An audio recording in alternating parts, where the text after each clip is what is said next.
এই জুলাই আন্দোলন, এই জুলাই গণঅভ্যুত্থান, এই বিপ্লবীর অংশীদার আমরা সকলেই। আমরা আজকে একটা রাষ্ট্রীয় প্রোগ্রামে এখানে উপস্থিত হয়েছি, কোনো দলীয় প্রোগ্রামে না। যে রাষ্ট্রীয় প্রোগ্রামে আমরা উপস্থিত হয়েছি সে রাষ্ট্র সবাইকে ধারণ করার কথা, কিন্তু দুর্ভাগ্যের বিষয় কেন যেন আমাদের রাষ্ট্রীয় একটা প্রোগ্রামেও আমরা ইতিহাসের সমস্ত কিছুকে আমরা ধারণ করতে ব্যর্থ হলাম। এই 24-এর অভ্যুত্থানে যারা অংশগ্রহণ করেছিলেন, তিনি বিএনপির হন, তিনি জামাতের হন, তিনি বামপন্থী হন, প্রাইভেট বিশ্ববিদ্যালয়ের শিক্ষার্থী হন, মাদ্রাসার শিক্ষার্থী হন, রিক্সা চালক হন, প্রবাসী হন, যে সেকশনের মানুষেরাই তারা হন না কেন, আমরা সবসময় তাদেরকে আমরা স্মরণে রাখি, আমরা তাদের কথা উচ্চারণ করি। কিন্তু আজকে এখানে একটা ডকুমেন্টারি প্রদর্শিত হলো। সেই ডকুমেন্টারিতে দেখেন, খেয়াল করে, এই আন্দোলনটা যে ব্যানারে সংগঠিত হয়েছিল, বৈষম্যবিরোধী ছাত্র আন্দোলন, সেই আন্দোলনের ব্যানার, সেই ব্যানারটার কথা এখানে উল্লেখ করা হলো না।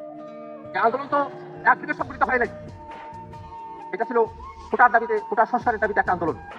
কিন্তু সেই আন্দোলনটা গতিপথ আপনারা যদি খেয়াল করে দেখেন, 9 দফার মতো একটা ঐতিহাসিক ঘটনা, যেটা এই আন্দোলনের গতিপথকে পরিবর্তন করে দিয়েছিল, সেই 9 দফা এখানে অনুপস্থিত থেকে গেল। আমরা খেয়াল করে দেখলাম 24-এর অভ্যুত্থানের সময়টাতে সব থেকে সাহসের যে ঘটনাটা, আনুষ্ঠানিকভাবে 3 আগস্ট শহীদ মিনারে যে 1 দফার ঘোষণা দেওয়া হলো, সেই বিষয়টা এখানে বিমানুম ভুলে যাওয়া হলো। এটা আমাদের আহত করে। আমরা চাই এই ইতিহাস বাংলাদেশের প্রত্যেকটা মুক্তিকামী জনতার হবে। 24-এর ইতিহাস থেকে কোনো জুলাই যোদ্ধাকে বাদ দেওয়া চলবে না। এটাই হওয়ার কথা ছিল আজকের রাষ্ট্রীয় প্রোগ্রামের ডকুমেন্টারির দৃশ্য। কিন্তু দুর্ভাগ্যের বিষয়, আজকে বাংলাদেশের বিভিন্ন রাষ্ট্রীয় প্রতিষ্ঠানগুলোতে যেমন করে দলীয়করণ হচ্ছে, যেমন করে দলীয় লোকরা বসছে, ঠিক তেমনি ভাবে আজকে ইতিহাসেও একটা দলীয়করণ করা হলো। যদিও মাননীয় মুক্তিযুদ্ধ মন্ত্রী তিনি ডায়াসে দাঁড়িয়ে এর জন্য দুঃখ প্রকাশ করেছেন এবং সংশোধন করবেন বলে কথা দিয়েছেন, আমি তাকে ধন্যবাদ জানাই।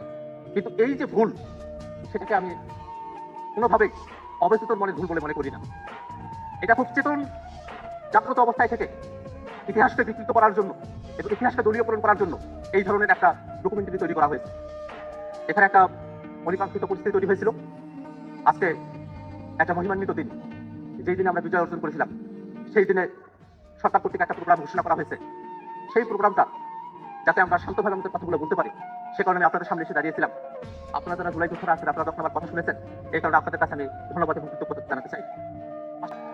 এই যখন পরিস্থিতি চলছে, ঠিক সেই সময়টাতে আমি জুলাই যোদ্ধাদের একজন হয়ে এবং আমার দলের একজন প্রতিনিধি হিসাবে এই প্রোগ্রামের সফলতা কামনা করি। কিন্তু আমার ব্যক্তিগত পক্ষে আমার যারা সহযোদ্ধারা আছেন, তাদের জন্য একটা সুন্দরের আকাঙ্ক্ষায় আমার পক্ষে এই প্রোগ্রামে অবস্থান করা সম্ভবপর নয়। আমি আজকের এই অনুষ্ঠানের মাননীয় রাষ্ট্রপতি, তাকে আমি ধন্যবাদ জ্ঞাপন করি। তিনি বাংলাদেশের পক্ষে যেভাবে অবস্থান নিয়েছেন, সেটাকে আমরা ধারণ করি।